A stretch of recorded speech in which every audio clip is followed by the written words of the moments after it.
I often pose the question as a pastor, what happens when your struggle outlasts your strength? We all know we can go through something for a couple of days, even some months, but what happens when your problem lasts years? And so for me, trying to navigate homelessness for 4 years, keeping 6 kids motivated while I felt like I was mentally drowning, it got too hectic for me. Welcome to Stories of Hope in Hard Times, the show that explores how people endure and even thrive in difficult times, all with God's help. I'm your host, Tamara K. Anderson. Join me on a journey to find inspiring stories of hope and wisdom learned in life's hardest moments. My guest today is a prolific author, political candidate, Georgia and American Mother's 2020 National Mother of the Year. She changed her life from poverty, homelessness, and hopelessness to education and receiving her doctorate degree. As the mother of 6 children, her leadership principles became a solid foundation from which her children built careers in the military, medical field, became authors, college students, and young adult leaders.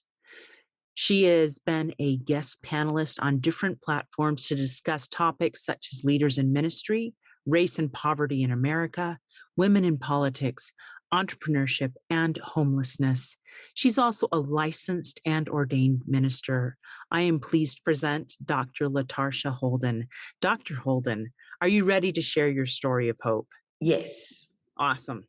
Oh, and I am so excited to have you on the podcast today. What a tremendous blessing. So my first question is, how in the world did you go from homelessness to getting your doctorate degree? I mean, I can't even imagine the steps that happened to have that journey come to pass. Would you mind sharing that story? So 14 years ago, all of this has happened in the last 14 years.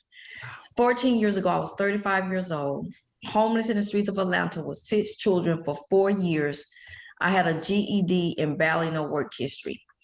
So initially my thought process was, okay, how would I be able to change not only my life, but my 6 children's lives around?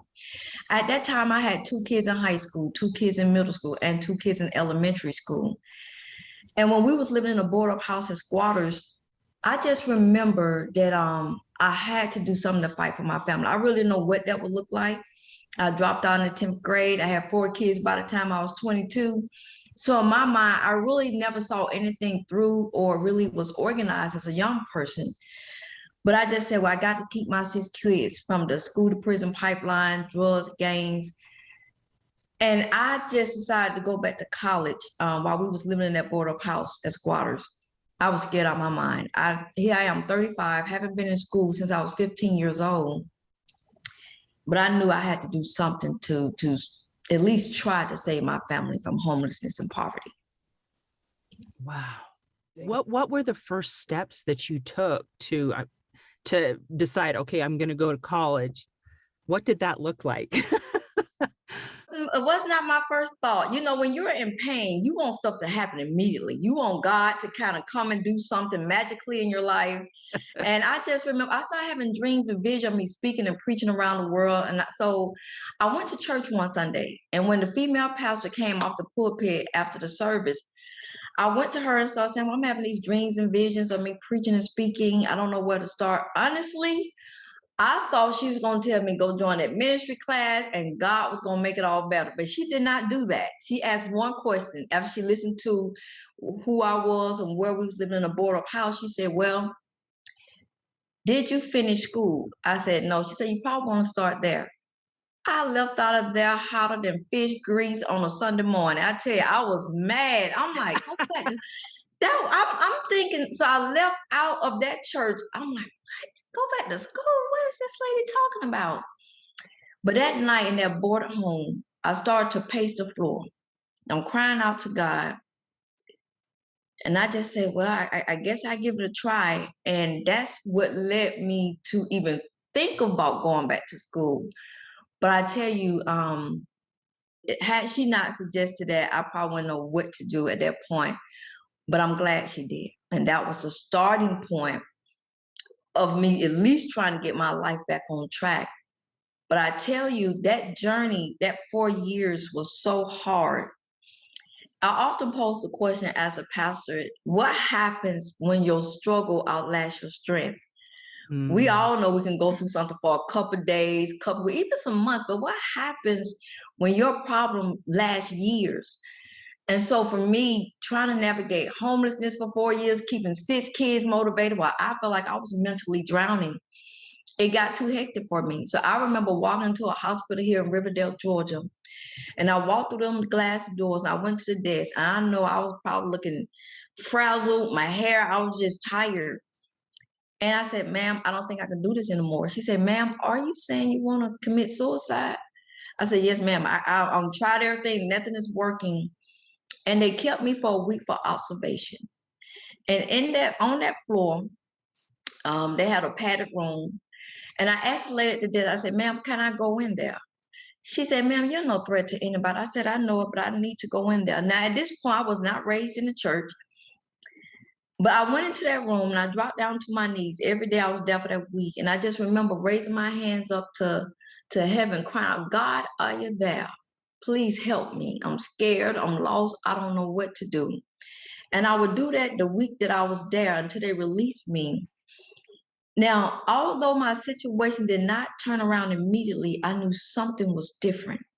And before I knew it, I had matriculated through college with my AA, my BA, my MBA. But when I got accepted to the PhD program for leadership studies, now I did want to bungee jump up to heaven and high five my man. Oh, yeah. I'm so impressed that you were able to seek help from your pastor, from the hospital, from God while you were at the hospital. And these became such critical moments in your life. Can you share why it is so important that we reach out when we reach these overcome moments when we feel like life is just too hard for us to keep going on? The journey was just too hard. Like you said, I think that took some courage to walk into the hospital and say, and I can't do it. I don't know what to do. But that week there gave me a time to just cry out to God and just be in solitude for that week. But one thing I did to save my 6 children from the streets and the gangs and going off, dropping out of high school, I gave my 6 children all I had to give them. Now, the humiliation, that was humiliating for me because I had kids, high school and middle school, they wanted the stuff they saw their friends have. Mm-hmm. I didn't have money. I didn't have anything of material possession that I could give to them. So I told my 6 children, I said, well, I don't have anything materially to give you. So all I have to give you is to show you how to serve and to love you unconditionally. I've been a servant leader since I was a little kid. And so for me, I've been rejected all my life. So I thought, oh my gosh, I'm going to get them. My only thing I got is to teach them how to give back. And so I said, well, I want to teach you guys how to serve. And they was like, what are you talking about, Mom? We don't have anything. How can we help somebody else? And I tell you, I just gave my 6 children the only key that I possess, and that was service to others. And I got the newspaper articles, and we did about 5 events in the community so I can teach them the principles of servant leadership. Now, although they complained and grumbled, and we want this, all right, Mama, you trying to teach, all right, how can we help? They was watching me. And so when that time was over, when I was teaching them, my son came to me his senior year in high school. He said, Mother, my way of giving back is going into the United States Marine Corps. He has served 10.5 years in the Marines. Now he's medically retired. He just received his associate degree in business. Now he's going on to get his bachelor's. Another son became an entrepreneur, doing different things from ride shares, looking after his grandparents. I forgot what they call that, like not a CNA, but someone that took after, his grandparents, they fell ill. My other daughter said, Mom, my way of giving back is going into the medical field. She's an EMT, licensed pharmacy tech, and she just graduated. Well, she just finished her last class to graduate in a couple of weeks with her bachelor's in human services. Another daughter said, Mom, my way of giving back is going, first she said to get a degree in human services. She graduated 2 years ago with her bachelor's. She joined the United States Army 3 years ago. My 20-year-old is now a four-time published author, a serial entrepreneur. She just released a board game for children to teach them on investing and how to give back the life lessons that I taught her. And my youngest son just graduated from high school. His name is Omega. There's no more coming after him. He is the last and the end. So I named him Omega, and he's gainfully employed. And I tell you, God has blessed me to many awards, but if he took me home today, my greatest achievement was to see my 6 children. And I also got a chance to see my grandson last year before Christmas become a published author at 9 years old. Ooh, that is so powerful. I love the principles that you've taught here, not only of teaching your children that they can become and do anything, and that you gave them the skills to do that. And I think they also learned a lot just by watching you, Yes. right? That, hey, look what mom did. And if mom can do that, surely I can do it. Do you know what I mean? So I think a lot is the power of example. So you go around and you speak to so many people.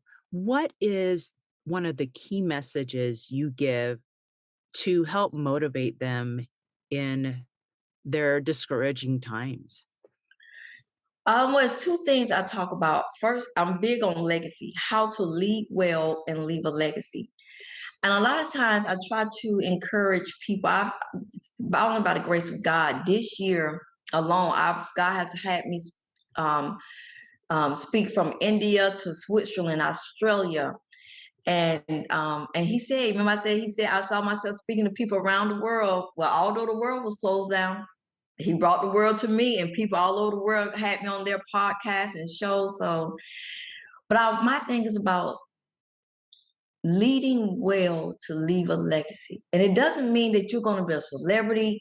It means being able to use your gifts and talents. If you're a baker, you just be the best baker you can be, whatever you got, whatever gifts God, because we all have it inside of us. The power, the greatness lies within each of us. And so Jim Rohn said that man doesn't have the power to change his direction around overnight. But he can change the destination overnight. You know, you can't change the direction overnight, but you can change your destination where you're going. And so that's what it's about. Using your gifts. And if it's been a happy stay-at-home mom or singing, whatever your gifts, I try to tell people, use that. And whoever you're meant to touch, that is your legacy. Lead well. One thing I notice about my kids, I tell parents, and I just released, it's a poster back there, a mini parenting guide where I share tips over 30 some years of me parenting. Be honest with your kids. When you're going through stuff, let them see them emotions. Talk to them. I'm feeling depressed. Let kids know that it's okay when when life starts to show up. It's okay to process them emotions, to cry. The thing is, when you get down, it's okay to get down. You got to get back up. You got to keep fighting. Had I given up on my journey, this is why I tell parents, had I given up, I don't know what would happen to my children or my grandchildren. You are the generational curse breakers. Mm. You know, now had I given up, I wouldn't been able to see the generational curse being broken off of my family, and now my grandchildren. Now God has allowed me to see my children be blessed. Now He's allowed me to see my grandchildren start to want publish books and do things. So you got to keep going. It's not about who gets to the finish line quicker. It's about I learned I don't push nothing. When I ran for office, I didn't do it to try to seem like I'm somebody. I just start running according to who I am. Hmm. When you know who you are and who God made you to be, there's no competition when you are being authentically you. There's no competition. Mm, I love that. No, you're absolutely right, because um, we can only be our best selves. Yes. And I think we struggle the most when we try to compare ourselves to others and say, well, I want to be like them, Mm-hmm. but that's their journey. We have to figure out, well, what's my journey? So I have an interesting question for you. I was speaking a couple months ago, and a woman came up. We were talking about, inherent traits that we have, and she Yes. goes, "Well, what if I don't feel I have any? What if I feel I don't have any of these gifts or talents?" So sometimes we feel like everybody else has gifts and talents, but Mhm. we don't. Oh my, but I actually feel like that lady because I was like, God, I don't have any gifts and talents, because I wasn't from the corporate world. I haven't worked in government or nonprofit for 20, 30 years. I'm like, well, what's my gifts and talents? I love to empower. I love to encourage people. I love to walk with the broken. And to the world, that might don't seem like nothing because it's not Fortune 500 material. And so you got a gift and talent. Whether you like sitting with the elderly, that's a gift. Mm, Whether you like reading to children in a hospital that are sick, that is a gift. The thing is, we feel if it's not big time, if it's not dancing, singing, um, some athletic, we feel like we don't really have. Yes, we do. mm, Yes, we do. And so what I did was my gifts is encouraging and wanting to love on people and inspire people. So how did I did that? How do I use that gift? Speaking, mhm, writing, running for city council, advocating for issues that are dear to me. And that's how I use my gifts. So whoever you are, you feel like, well, I don't have the gifts. That's because you're looking on the outside of everyone else. You look on the inside and realize what really makes you happy. I mean, if money wasn't an issue, you can get up every day and go do it. That's your gift. That's mm, your gift. And so I just found mine. But I definitely was like that. I'm like, God, how can you use me? I don't have anything. Use what I gave you. You're kind. You just got to figure out a way to put it in a little business and I just decided with every book that I wrote, I'd use kindness and compassion, whether I'm telling my life story, whether I'm writing a book I wrote a book on leadership or parenting guide, whether I speak, running for city council, whether I'm letting people know that somebody stands with you. And so, yeah, it's just be who you are. It don't have to be something grand. That's how we miss out on our purpose because we keep thinking it has to be something grand. But I tell you this, if you're faithful to God, God would take you places that man cannot. mm, 14 years ago, had someone told me, young lady or lady, if you keep going, 14 years later, you're going to be interviewed around the world. You're going to be featured in magazines. God will reward you for your faithfulness. The thing is, we give up because it's not overnight. mm, My daughter, when she started to write a book and I don't know how to market. I say, see, the thing is, you can't get caught up with the overnight stuff. mhm, You got to keep going, and all God wants to see faithfulness. When He see your faithfulness, that no matter Tamara, I didn't have money to market books, so let me break. I didn't have money to market books when I started writing. I didn't, so I really haven't made a lot of sales because I don't know how to market really good. That's not my thing. But did that stop me? No. I'm gonna keep writing and using my gifts. And maybe one day God will bring somebody along that's going to help me market. You just keep. mhm, I ran for city council. Was I in a political connection or know anybody of influence or affluence? No.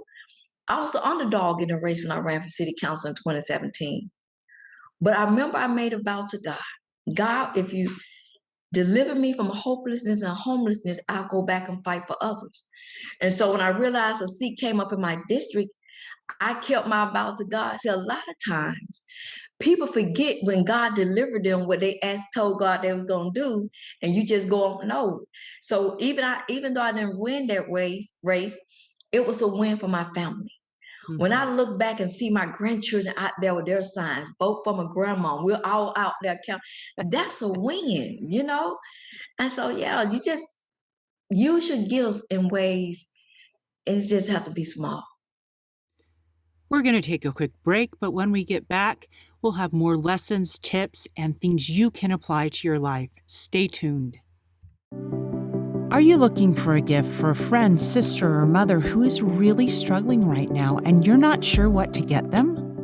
it's hard for me to sometimes find those gifts. And so today I'm so excited to tell you about this booklet, The Mother's Might. It's a perfect, simple, inexpensive gift you can give your friends, your family, your sisters, anyone that you want to share this story with. And it will be meaningful. It's not just a little piece of candy that they eat and forget. It's something they can read over and over again, because so often we as women feel alone and overwhelmed and burdened, and like there's so many things weighing upon our shoulders. And what I love about this story is that it points us to Jesus Christ in our times of trouble, that He understands us, He loves us, He knows what we're going through, and He is more than willing to help us bear that burden. And I love that about this story, that it gives not only me hope, but it will convey that sense of hope for all of you. So get your copy of it today, tamarakanderson.com/store. You can order 1, 2, 10, 20, however many you want, and we will get those to you so you can get them distributed. All right, now on to our show. I got a newspaper article on the head, and when I taught my 6 kids when we was doing the events in the community, I wasn't even a person that had a name or degree. It just said Jonesboro woman helps the homeless. Didn't even say my name or anything. And what God would do, God would want to test your faithfulness before you go from glory to glory, level to level. Will you serve when people don't know you? Can you serve with the little that you have? And so out of my obedience, God has, the stuff that He has done and rewarded me for my faithfulness, I'm forever grateful, and I just give Him all the praise. Oh, well, He has blessed you immensely. And what a gift that you have to be able to share your thoughts and your journey with the world. It's incredible, and it's so inspirational. And I love the legacy part. I was just thinking, so many times as mothers, we feel like what we're doing doesn't matter, you know? And I think that's the devil coming in and saying, Yes. what you're doing doesn't matter. Mothering doesn't matter. But the truth is, mothering matters a whole bunch, because look at the difference you have made in your children's life and in your grandchildren's life. You broke those chains of poverty, Yes. and you built a new future, not only for yourself, but for generations. For generations. They called me, and when my son got his social degree, and I remember when I was running for city council, and my son was stationed in Tennessee. Yeah, he was stationed in Tennessee. And I was driving home from a forum, and I was putting in the driveway, and I got a call, and he was kind of serious on the phone. And I was like, "It's okay. You okay? Do you need me?" He was like, "Mother, would you do me the honors of coming to Tennessee to pin me at my ceremony to Staff Sergeant Holden?" And although I was no longer homeless, the residue was still there. Sometimes you can be delivered from something and the residue is still there. And I said, "Son, I'm surprised you would call and ask me, the struggle in it." He was like, "Had it not been for you, where would we be?"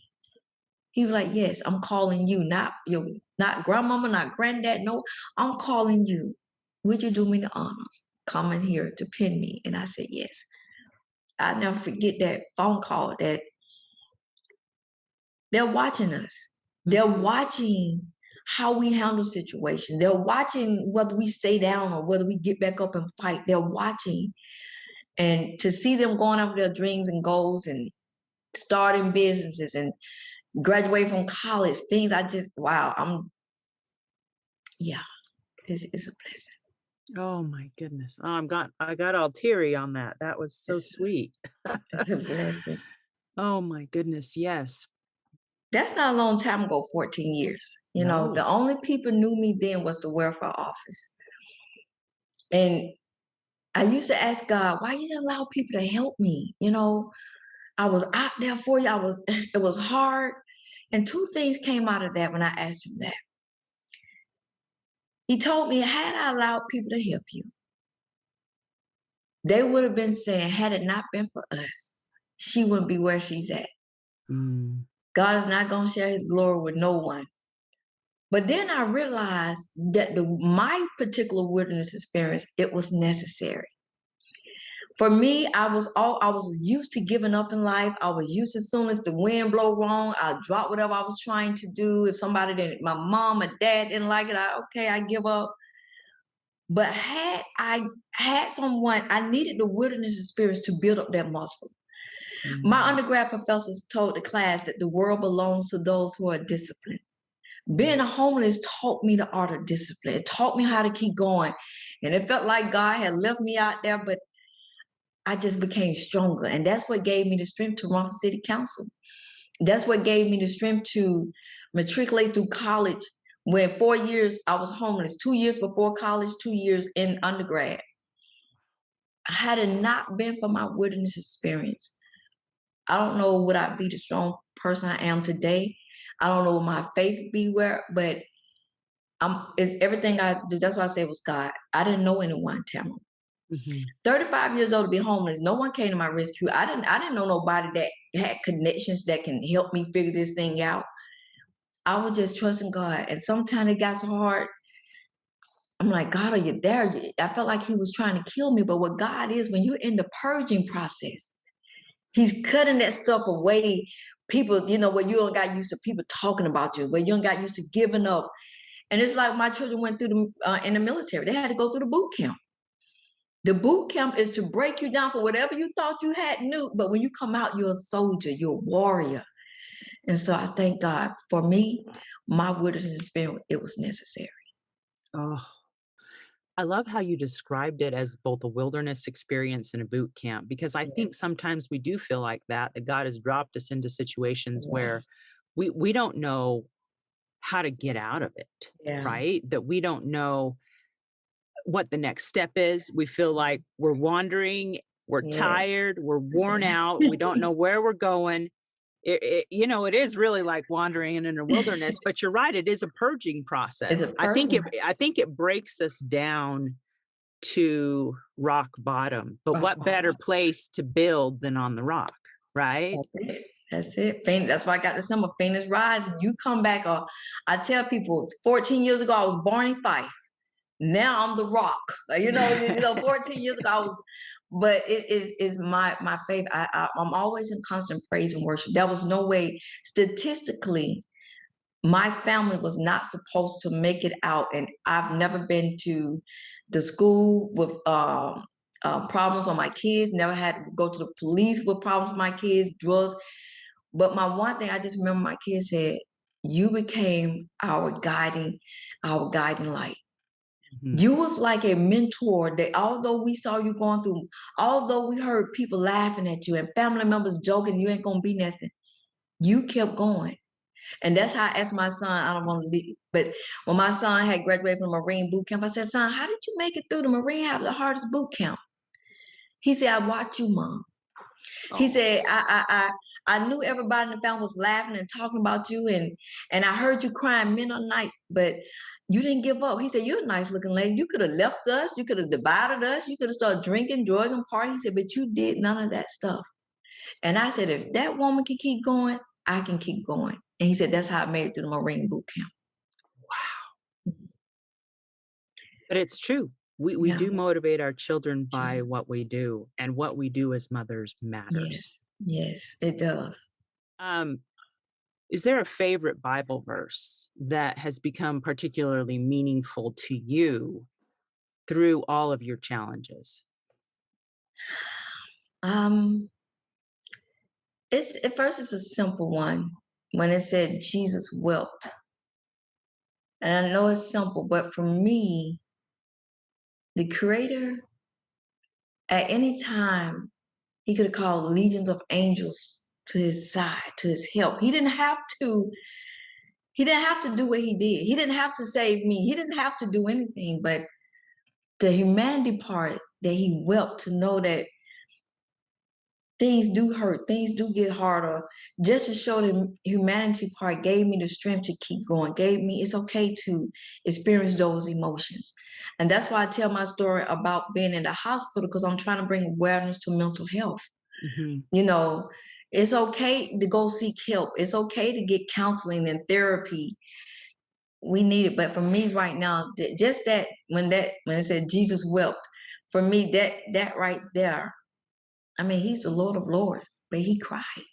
That he's not so above us that he couldn't feel what we go through. So for me, it gave, now when I go to him, and I still have fear. I still have, when I'm going out to try something new, and I just remember, okay, you didn't bring me this far. And you still have to sometimes encourage yourself. I'm just learning how to encourage myself. And I tell my kids, I say, I won't be here always.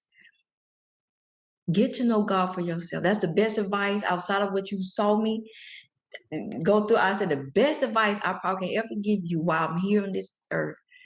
Get to know God for yourself. It's going to come a time. This world's going to get worse. Get to know him for yourself. Build that relationship. Learn how to cry out to him. Learn how to get in a praise and worship mode. I can't take nothing from him. Had he not stepped in, I don't know where I would be. Oh, I feel the same in my life. Yeah. Absolutely. I often look at people in their dire situations and think, I don't know how people do it without God's help. I really don't. I know. I'm asking everything. Back when I'm like, I'm asking, should I do this? Should I go here? I'm asking for wisdom and guidance. He's the only one knows our tomorrow. Ask God. Even when I did my nonprofit and I just got the incorporation back, and see, whoever's watching, that's your gifts. You part of your journey, what you've been through, that's part of your gifts and passions and talents, where you go back and help somebody else come through. So the fact that he didn't forget about the homeless woman, 35 years old, Black woman in the streets of Atlanta, I was just lost. I was lost in what the world said about me, family members, friends, people I was in relationship with. I got lost in what they thought about me. But now when I focus on what God says about me and how he looks at me, I was able to write 14 books, 12 within a year and a half. It's amazing that when we stop looking at other people and trying to be like them, what God can do with us. It's almost like you free yourself from comparison. You put those blinders on, you say, all right, I'm just going to go for what God wants me to be and not worry about the rest, because ultimately that's what matters in the end. And one thing I would say to that, so many people want the crown without the cross. That's why I say I'm not jealous of nobody, because their cross would kill me. What they had to go through, whatever, it would have been too much for me. So I'm good with my cross. And that keeps you from trying to get jealous. Like, you don't know what those people went through to get where they're at. And it just takes the pleasure away from just enjoying your journey. See, it's something about being a disciple of Christ than a church warmer, a pew warmer. When you've been through something, when you can't, it's no way, it ain't no friend, husband, wife, it was God. Your all is different. You walk different. You talk different. It's something about when you have been through something, it was nothing but God that brought you out. It's something about it. You just move differently. Amen to that. Amen. No, you're absolutely right. And what you're doing now is incredible. Why don't you tell us a little bit about your books and where we can find you, where we can order your books, all of that. We'd love to hear of how we can connect with you and get more Dr. Holden in our lives. Well, out of 14 books, so I have my life story, No Longer Lost. So it's No Longer Lost. It even has named Georgia Mother of the Year for 2020, No Longer Lost.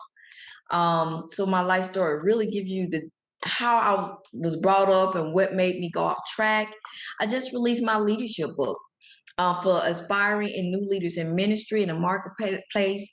I share my leadership principles that I'll use to navigate the streets of homelessness, running for city council, and just being in different leadership situations. I just released my parenting guide. It's a mini parenting guide where I share over 30 years wisdom and knowledge. I wrote this for new parents and teen parents, so they can have something that they can kind of hopefully not fall into some of the pitfalls. Me being a community advocate, I wrote a 4-part youth series for youth that deal with sex trafficking, teen dating violence, bullying, and love and forgiveness. I love children, so I had to go to the little kids. I'm an author of 4 children's books. Oh, All of my books are available on Amazon. Oh, and if you order any of my books, I released my first Christian comic book last year. You will get a free autograph my comic book with your order. And if you would like to book me to speak, to do a workshop, to come, even if you want some personal coaching, you can visit me at my website at www.dr.LaTarsha Holden, the way my name is spelled here, all the way out without the period, Dr. LaTarsha Holden.info. And email me, LaTarsha Holden, LaTarsha Holden, HOLDEN, LaTarsha Holden at yahoo.com. And I'm so excited about you having me.